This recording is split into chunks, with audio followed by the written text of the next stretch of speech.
Here, you can exercise your rights to freedom every day without leaving your home. We don't just say, we do. It's the Stain City way.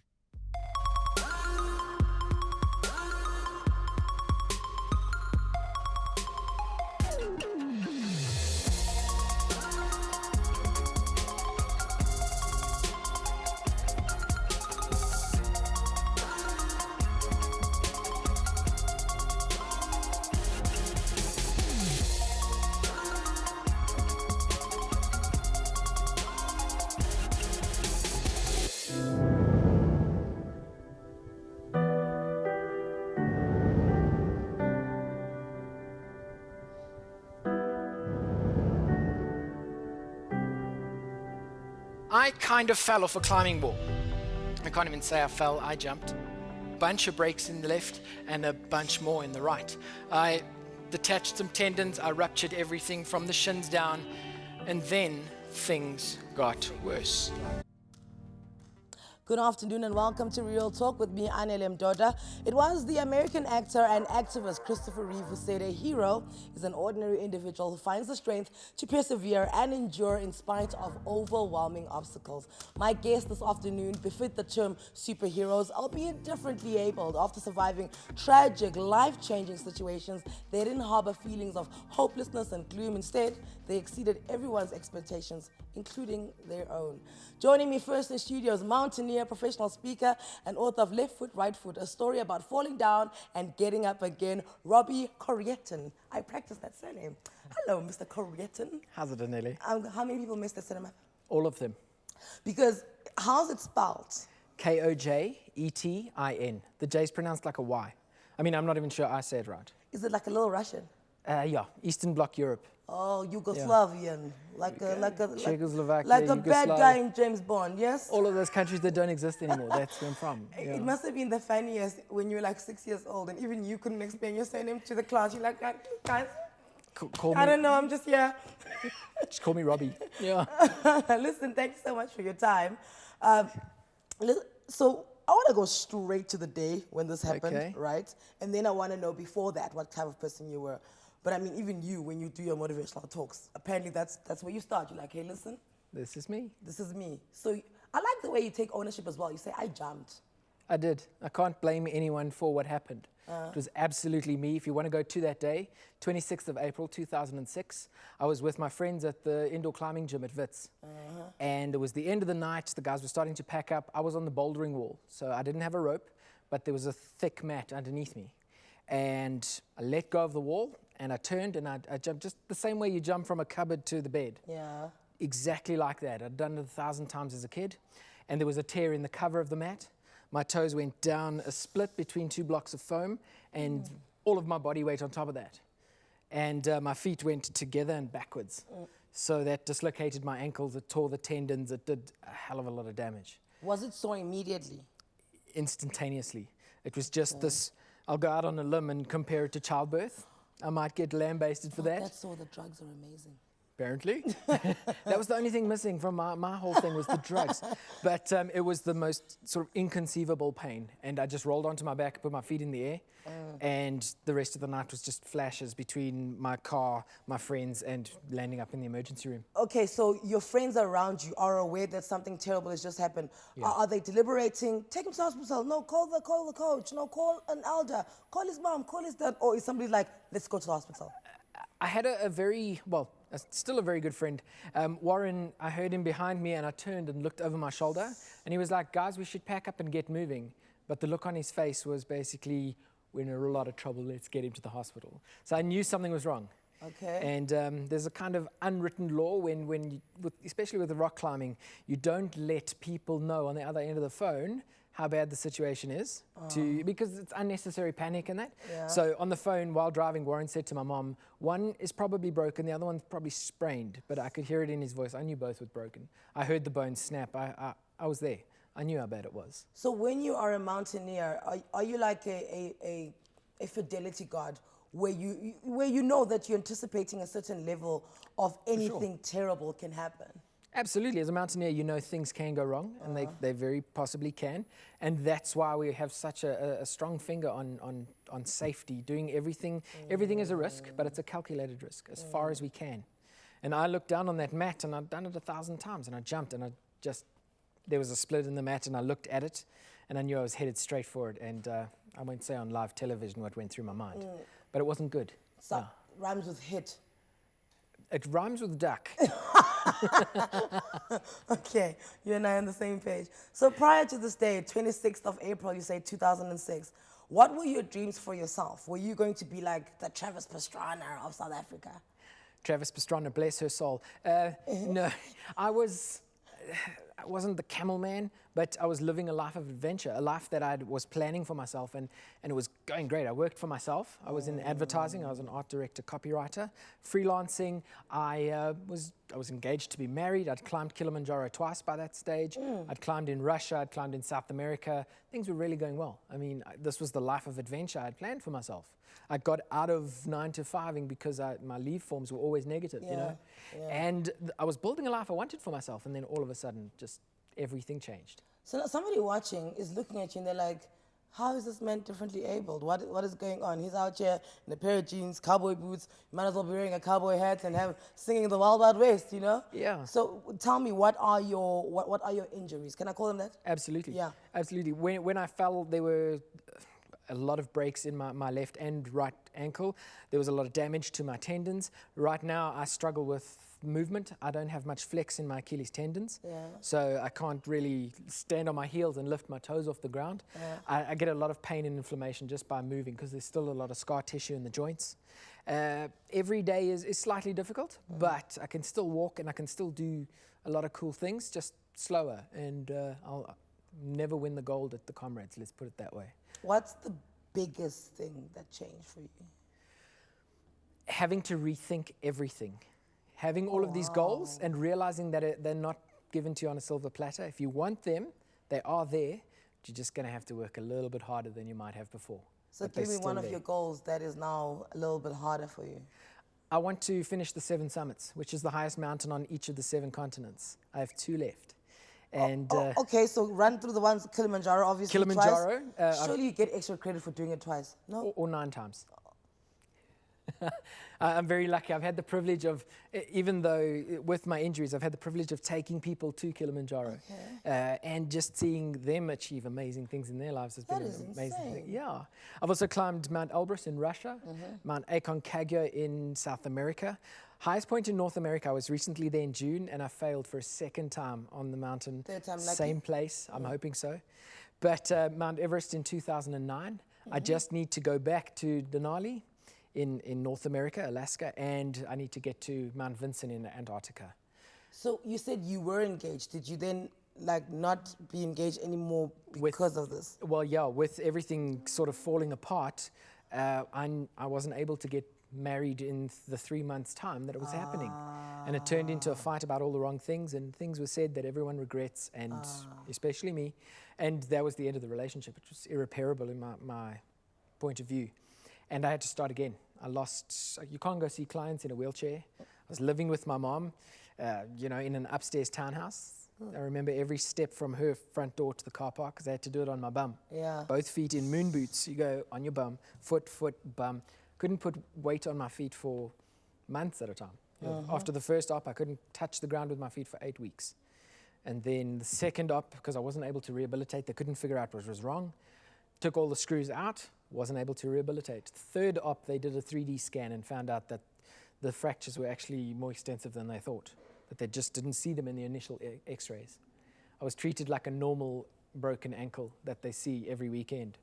Meanwhile, it was a lot more severe. Meanwhile, it was extensive. So, okay, so you reach rock bottom and you're on your bum, literally, at your mom's place. I know that there was a time when you took a handful of morphine and morphine pills, and you wanted to kind of end it. Sure. This is where we're going to leave things. This is what we call a cliffhanger in TV. Nice. It's like mountain. Yeah. It's a mountain hanger. Can I call it that? Absolutely. Yeah, mountain hanger. You'll be back. Great. We'll chat about this. We'll catch up with Robby later on and learn how he reached a turning point in his life. Something happened which forced him to morph a way forward. After the break, I'll be joined by Emilie Olifant, disability activist, entrepreneur, and motivational speaker. Stay tuned.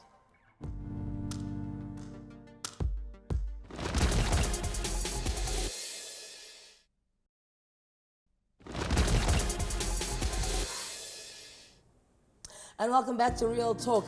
Ever wondered what it would feel like not having the use of your legs, being unable to move them around, or even kick a ball, not being able to get up, walk across the room to greet a loved one, or walk on the beach? These words are taken from the book My Life Climax, a journey of self-love and living a fruitful life with or without my disability. I'm now joined by the author of this thought-provoking book, Emilie Olifant, who is wearing amazing shoes. Got the same shoes. We're amazing and stylish, aren't we? So that's your book, right? That's the book. What made you decide that you want to put everything that you were going through in words and for other people to read? Anele, I have been writing journals ever since I knew the word of putting thoughts into paper. Whatever you're frustrated about, you're happy about. Since I was little, I've always kept a journal. So when my car accident happened in 2003, that journal took a different kind of interesting turn because then I had to write about my frustrations, about there was a lot of dark sides that I chose not to include in here because when I had an accident, I chose to shut them off. Because I didn't want to take negativity and dwell on that. And when the doctor said you're not going to be able to go back to work, you're not going to be able to do a lot of things, I didn't want to hear that. So, but I wrote them down, and then eventually my friends were actually kind of encouraging to say, Emilie, someone out there is waiting to hear and learn from your story. But your positivity in what had happened to you was almost instantaneous. Why is that? Is it because after the accident you were gone to the world for 3 days, and then you came back to the world? So just you coming back, you were like, okay, I'm alive. What was it? Why were you positive immediately? It was not entirely an immediate positive shift because I've always had that mindset. From a young age, I've been trusted with leadership roles like your captain at school, in the Girl Guides, Brownies, at church. I taught Sunday school literacy classes. So, I was an athlete. I did a lot of things that kind of forced me subconsciously to be positive and help other people through what I was trusted to do. So when this happened, I remember it was just before the 9/11 incident that happened in America. And I believe you'd been having a bad feeling, like something's gonna happen, man.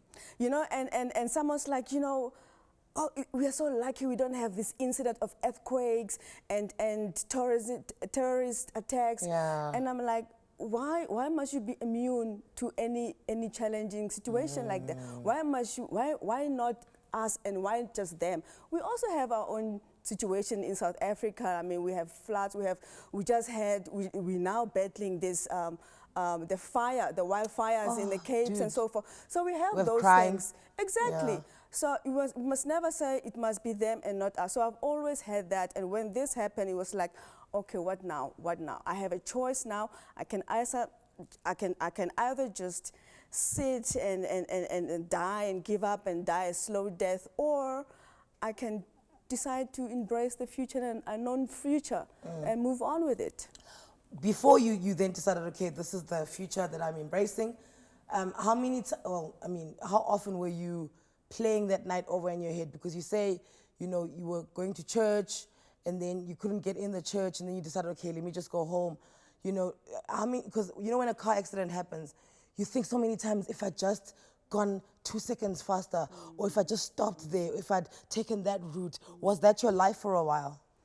That whole week leading into that fateful night. Yeah. The whole week was traumatizing for me. It was actually exhausting. Oh, no. Because the weekend prior, I had broke up with the love of my life at the time, and you know, I was approaching my 30th, and at the time you think, you know, you're moving somewhere, you know, you're getting somewhere. And all maybe the pressure to be married by 30. No, really. I didn't have the pressure. It's just something that, you know, you want to improve and move to another level. Yeah. But then it ended, and then you get the news the next day your uncle in Easter's just died. And then you, okay, fine, I get time off to go and be with family throughout the week. And then that Friday, I decide, you know, I'm packing my desk. I'm a very neat person. I can't work in a cluttered desk. So people would probably think that I'm not busy or anything. I don't do clutter very well. So I'm kind of organized. But for the first time, I don't know why, my desk, I packed everything, I shredded whatever was not necessary. It was like I knew I was not going to come back on the following Monday. Funny how that happened. And then to take matters worse, the next day we go bury my uncle. He decides, okay, now he's going to be cremated. Another total traumatic experience. You hear bones cracking. Like a shock thing. Yeah, it's like you hear bones cracking in the fire. Like, and then the chimney. All the things, the whole week has just been exhausting. And which the most of it were carried because the love of my life, that comfort zone was being shaken a bit. And everything else would have probably been handled smoothly. But you know, it's like losing a house through a fire, man. Everything is like, where do you start now? So, and then fortunately, then I went to a friend to say, let me just go and chill with my friends. You know, we had a barbecue. I was just not in a mood to, you know, I was just there for company.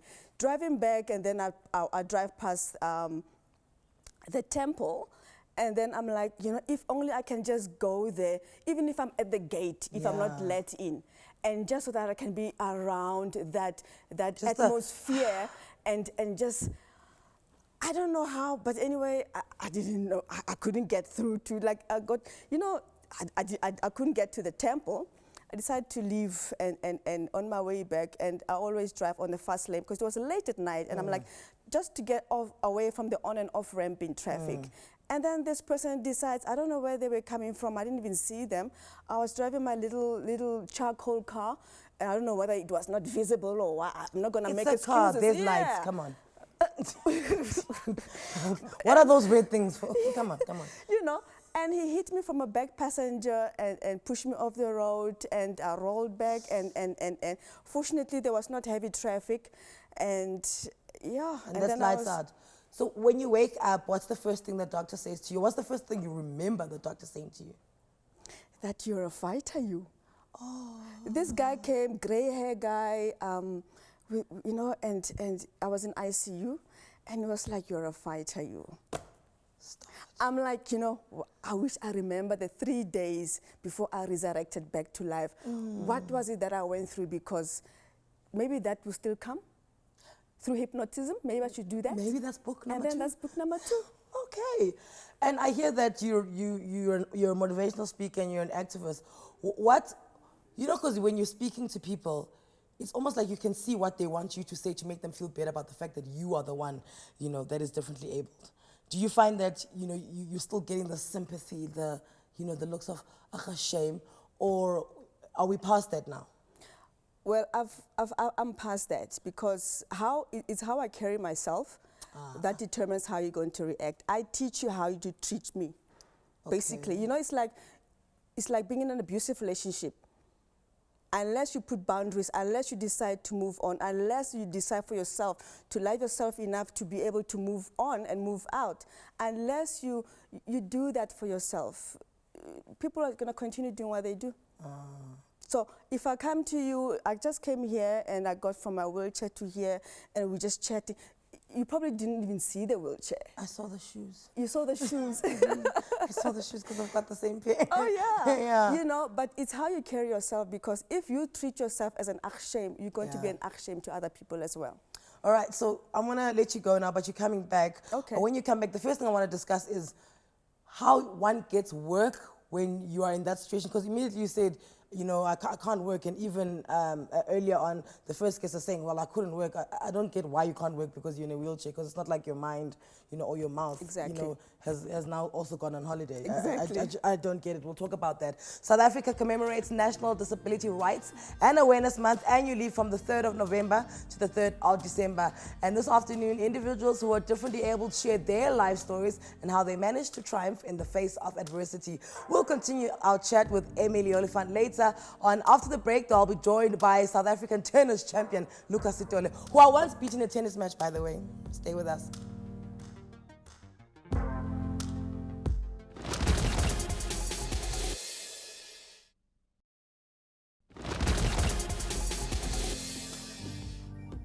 Welcome back to Real Talk on SABC 3. The stage is yours. After surviving a life-changing accident, Sithole started a long journey of adjusting to the new changes and adopting a new attitude in life. An online magazine once quoted him saying, "If I didn't have that accident, I wouldn't be where I am today." And I use it to motivate myself daily. It's not every day that I can boast and say that I am joined by someone who's won the British Open, the US Open, qualified for the 2010 London Olympics, and became the first African player to win a Super Series event and a Grand Slam. And I beat him at tennis. Sithole, welcome to Real Talk. Just tell them you know you beat me. Come on, you're like a world champion. Obviously you're gonna beat me. But just for today, for the purpose of today. I know you played well that day. I played well, yeah, but I didn't beat you. Listen, yeah. I was telling you now that I got home that day and I slept like the dead, okay? You were absolutely fit. So when did the tennis, when did the tennis bug bite? Did you always watch tennis before the accident? Was it something you loved, or did you find it after the accident happened? Oh, I found it after the accident happened. Yeah. Because I had my accident 1998, 25 July, the train accident, and then I went to a special school which was in Newcastle, Matateni. Yeah. That's when I started to practice sports. I started with basketball, wheelchair basketball. Then I was selected for under 23, and then I moved up to Pretoria, Soshanguve, Philadelphia Secondary School, and then I tried wheelchair rugby, and then I tried wheelchair tennis in 2005. Yeah. And then because basketball and wheelchair rugby, they are team sport. Yes. So because of the time that I spent alone while I was still in hospital, trying to find myself, trying to adjust to the things. And then I said, okay, let me play an individual sport. Then And now you're a world champion. Yes. I mean, like, wow, not many people can say they're a world champion of anything. So you say prior to moving to the school, is it Matatele? Matateni. Matateni. Yes. You felt like you don't fit in after this accident. Yes, because there was a lot to adjust to, I believe that. Also coming from my family, because there was no one was ever being disabled in my family. So there were those difficult times, trying to, because they were, like every time when I come back home, they were like crying, like, oh, shame, oh, Nkosi yami. Oh, Danam, praying, God, why? So, and then after that, after I went to that school, I sat down and I realized that this is who I am now. This is Lucas. This is me. I need to go out to people, because I accepted myself the way I am. And now when I look back to whatever I have achieved, I take this disability as my blessing from God. Yeah, So on that day, because I don't know how you survived. You're going to have to tell me how it is. I mean, if a car bumps into you, your chances are low to survive. I mean, for a train, rode over you. Am I correct in saying that? How did you survive that? What happened there? I was helping the train driver to change the railway line,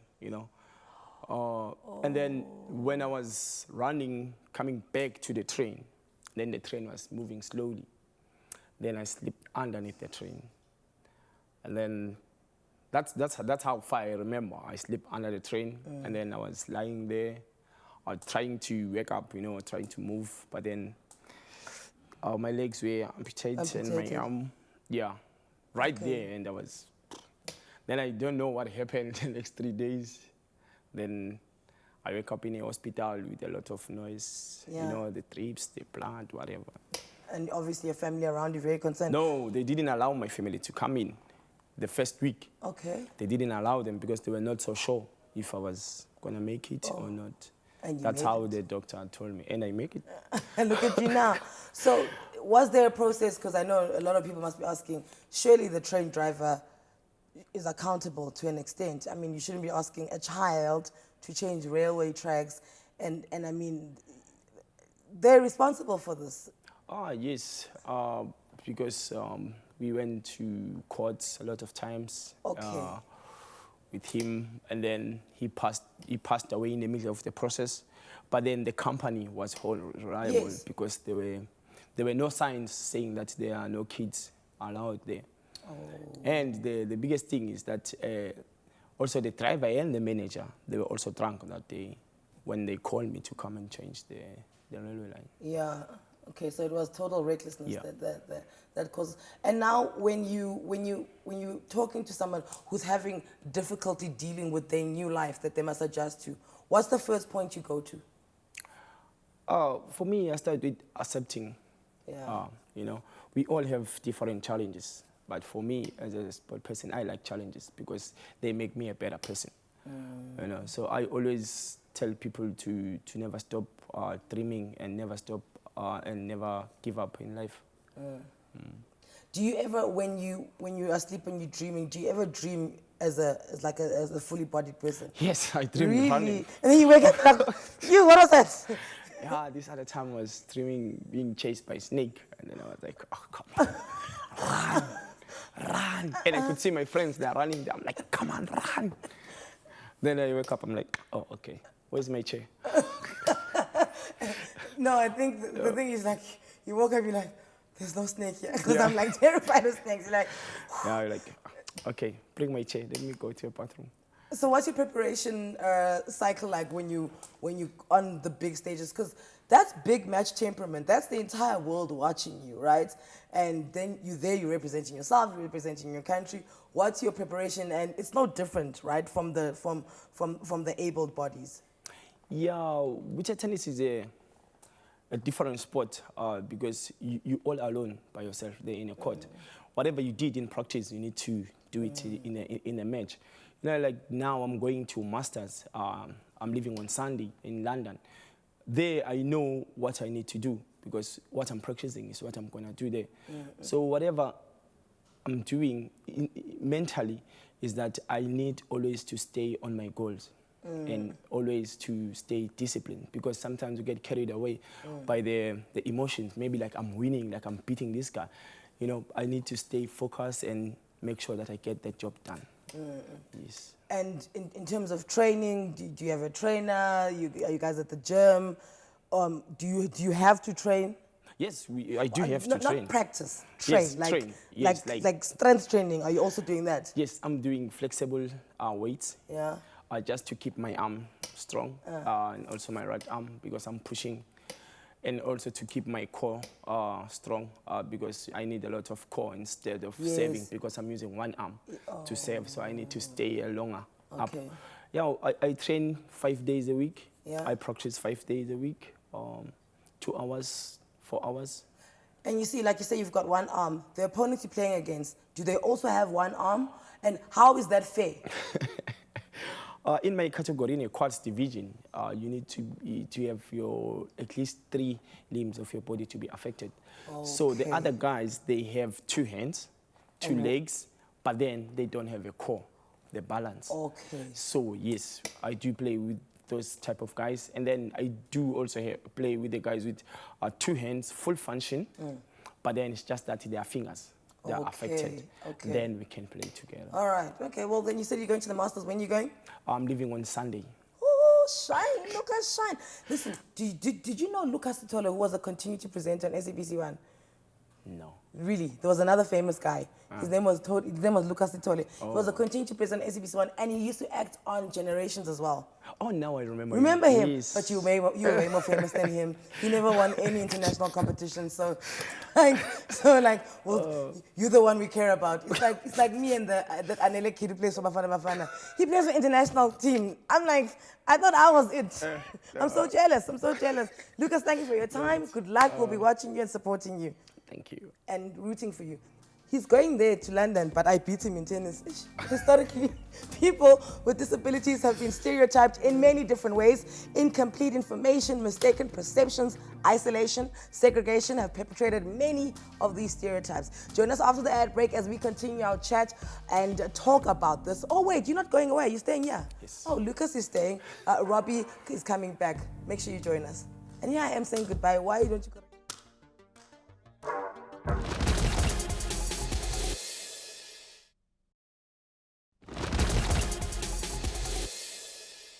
No obvious project. And it's here. It's finally done.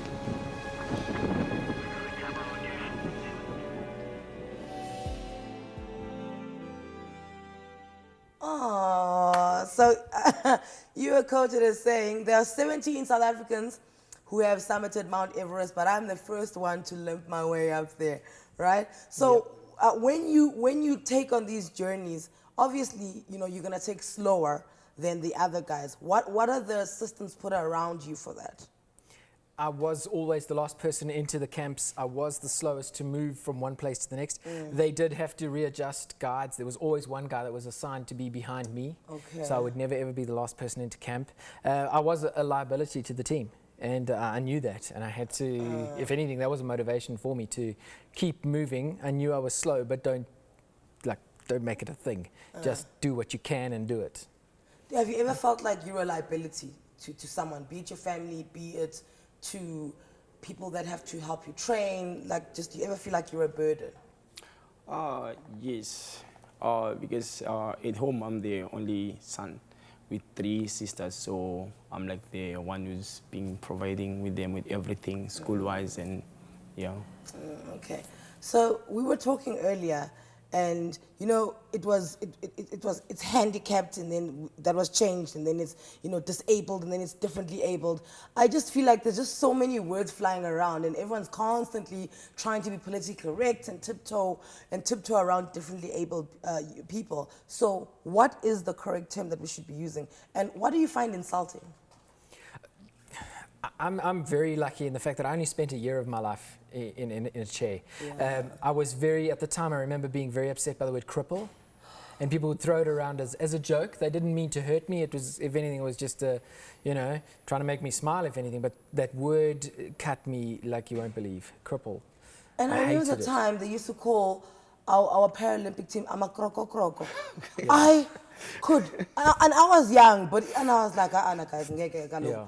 Like, and it's literally calling them, I'm a cripple. Like, who raised you? Yeah, no. Where are the wolves that dropped you off on our front door? Okay, Lucas, for you, what really irks you? What do you find insulting? For me, there's a lot of things I've been like. Most of the time, I like to use taxis to go down home to Kojetin. So when I get to the taxi, and then I'm like, okay, I'm gonna get in this taxi. They say no. Then you will have to pay for your chair. I'm like, no ways. I'm not going to pay for my chair. I find that very insulting, you know, because I'm just going to sit on my chair, and then the chair, this wheelchair, I'll fold over, it's going to sit in front of me. Yes. So I'm not closing any space. Not taking up space. I'm not taking up space, so why should I pay for that, for extra price?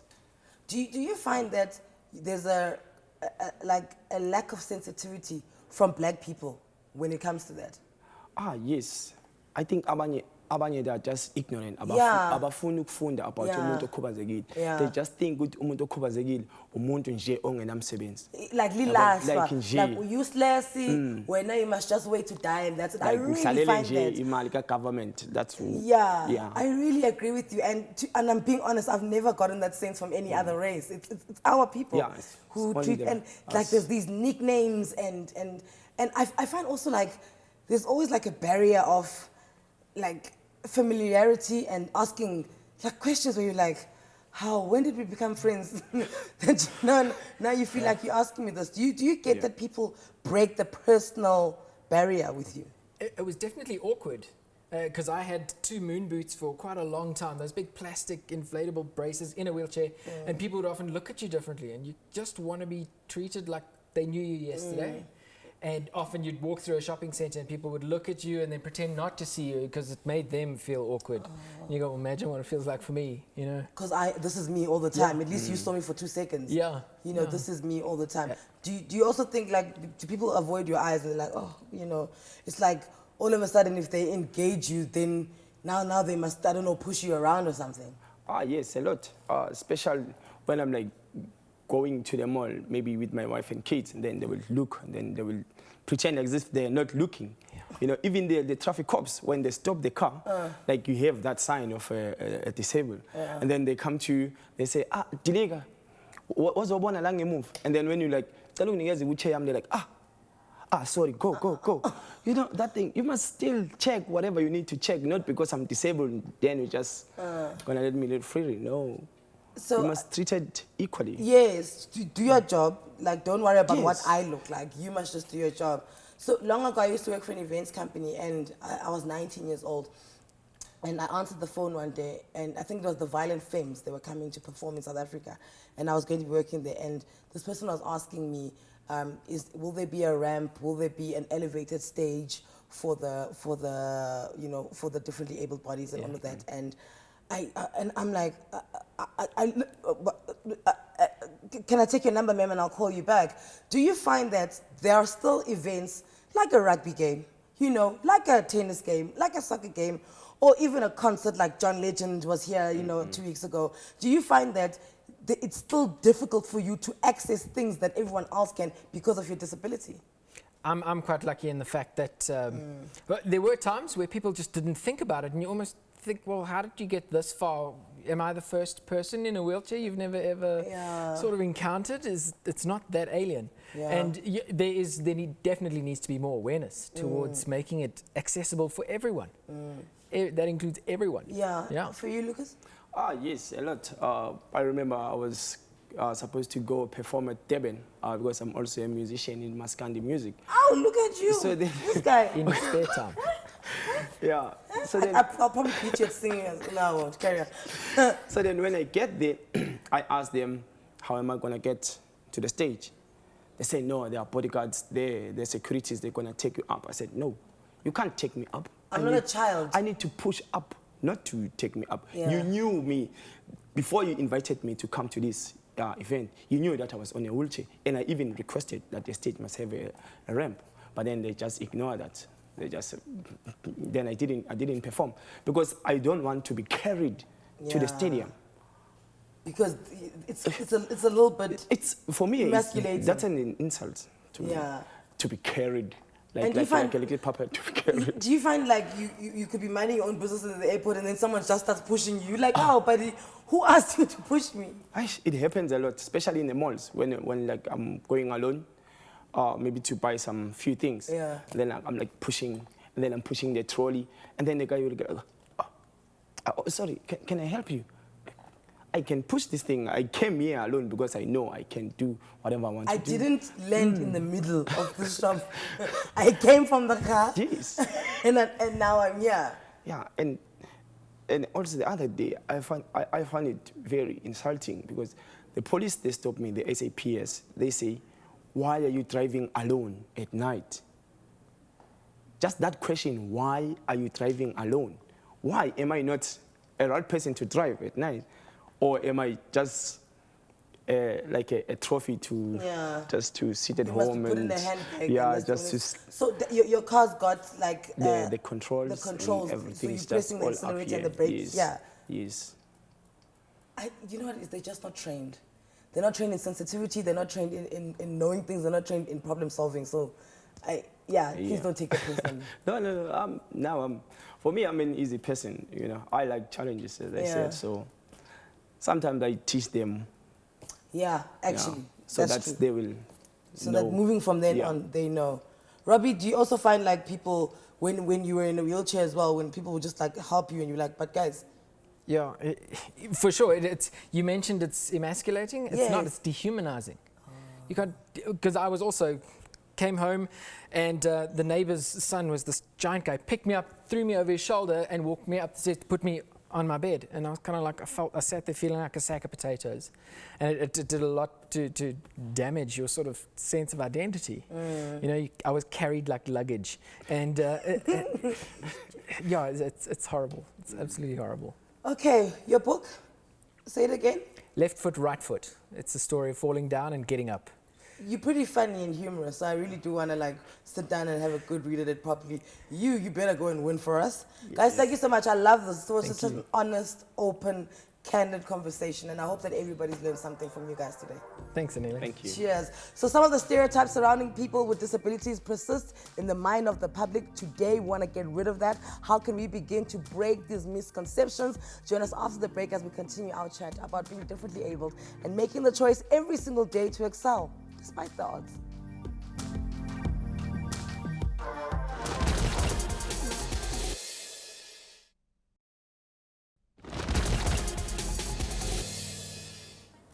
Welcome back. We heard her story earlier. Now Emilie Olifant is back on the couch, joined by an activist, another activist, because Emilie is also an activist, Nthabiseng Molongoana from the National Council for Persons with Physical Disabilities in South Africa, a leading disability organization with 75 years experience of enabling, supporting, enhancing the quality of life for persons with disabilities. Welcome back, Emilie, and welcome Nthabiseng. Thank you, Anele. So I want to talk to you about when you decided to become an activist, you know. Why become an activist, and why specifically this organization? Sure. Anele, I can't really pinpoint the time, because when I became disabled, I was a very young girl, and I wasn't very talkative. I didn't know much about disability, and I'd never known that somebody can become disabled, not be able to walk and not be able to use your own arms, you know, and hands and so on. And I spent a lot of time in Gauteng because I was injured in the old Buputatswana. And when they realized the severity of my disability, they took me to the old Garankuwa hospital.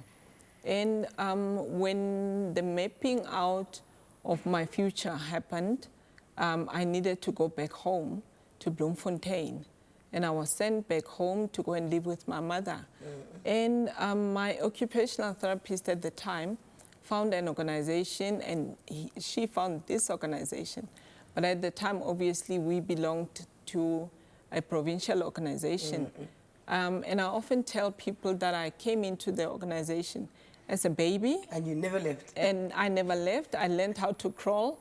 I learned how to walk, and I actually learned how to speak on my own behalf and also on behalf of the other people with disabilities. How old were you when you had the accident? It was just before 2 months before my 90th birthday. I was only 18 on the 5th of February 1994. And Emilie, for you, when did the activism side, you know, come to you, where you decided you're going to talk about it, you're going to, you know, make people know about it, and also you're going to help people respect you? I wouldn't say you don't choose. Actually, it's through because of your injury, because of a disability, because of who you have now become. You automatically sort of represent. But I prefer to be called a disability champion, because through my life, through how I, like how you experience yourself through me, must teach you something about disability. I don't want to wake up and say, today, what do we do? Are we marching to union buildings to fight for this? 23 years down the line, we must stop talking and fighting. We must now start to bridge the gaps. And because some people are not comfortable with disability, but you got to help them. I was once not disabled, so I know the frustration and the, you know, how it feels like not having, so they don't know. Most of the time is because of ignorance and you're not exposed to disability. So when you come, don't change and be an shame issue. Continue to be the person that you are, so that when you come to me, when you come to my house, when, you know, we do things that we've always enjoyed doing. I don't have to change because now I'm so automatically that whole activism and the championing of a disability is automatic, because through you somebody else is learning something. And I also find that, you know, when we refer to you and you are a motivational speaker and you're an activist, you're not just speaking to disabled people. You know, when you are talking about getting your spirit out of a dark place, you know, that's not just, you know, just a place for disabled people. Even able bodies, you know, they go through darkness and they need the words that come from your mouth. Exactly. Do you find that you get that reaction from them as well? I wrote in my book, and I made it clear that this is not a disability book. I didn't write for that, you know, community alone. Anybody goes, so we all cry, laugh, and mourn, and celebrate the same things.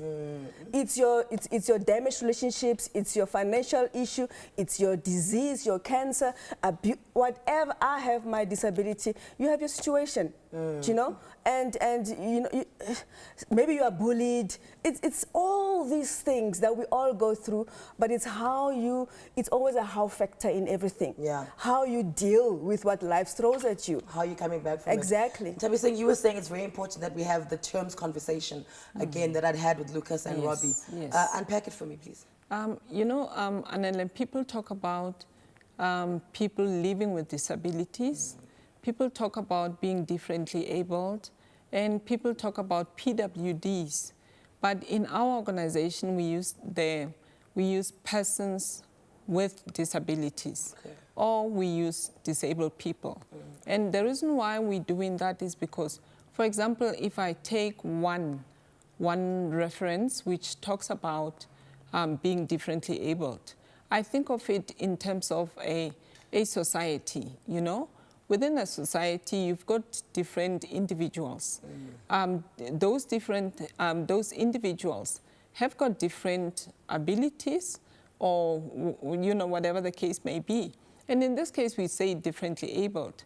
We generally talking about the society, you know, as a whole. And sometimes we talk about people living with disabilities. And how I often understand people living with disabilities, you know, you often say, I live with my mother, you know? Does it mean I live with my disability, you know? So when you move out of your mother's house, then, you know, can you ever move out of being disabled? No, not at all. I hear you. Exactly. Okay. That's why we say persons with disabilities, or we say disabled person. And the reason why we often refer to person, you know, when you talk about the Constitution, the Constitution doesn't talk about a group of people. It's an individual. It talks about an individual. And we are individuals. For example, if we talk about Emilie's needs and you talk about my needs, they are completely different. Or talking about my own needs and another person that's quadriplegic, our needs are very different. So it's individuals, it's a person. Yes. I hear you, because the people with disabilities, like, we're just gripping you. Okay, yes. Hey, you guys over there. Yes. Do you know what I'm saying? Yeah. Quickly, we've got 1 minute left, Emilie. I want to talk about the job thing. Why did you have to leave your job because you were disabled? I didn't leave my job. You didn't? You went back? I was just asked to vacate my job. You got fired? Put it that way. What was it too difficult for the company? No, I was told, the reason behind it was that I didn't fit into the office, or I was not politically conscious enough to be in that environment. So I grew up, my family have been activists, you know, since the old struggle. I've seen people in, out. Okay, so it had nothing to do with your disability? No. Well, I think maybe they could have put those reasons to say maybe she's not coping. I don't know how they justified it. But in a nutshell, I was not fit for the office. And that discrimination, I mean, to think that we struggle to meet the 2%. If I'm not fit for the office, why not move me to another office that maybe, let me just go and make tea or something. Yeah. You know, just to keep, because, you know, some people with disabilities, we talk about poverty. You cannot let people continue to live on 1.6 grand. What do you do with 1.6? It doesn't buy the shoes. It's nothing. It's nothing. It doesn't pour petrol for you. Now, we're throwing people back to that environment and dictate through the 1.6 to say, this is how you must live, this is how much you must eat, this is how much you can travel, and this is how much you must wear. And in most cases, where are these people? You hardly find them in malls, in mainstream schools, because of the perceptions that even our own government is not working enough to embrace. or to deal with. Ladies, thank you so much. You've shared so much today. And I sincerely hope that people have lived having learned something. Nthabiseng, continue the good work that you do. You too, Emilie, cannot wait to jump into that book.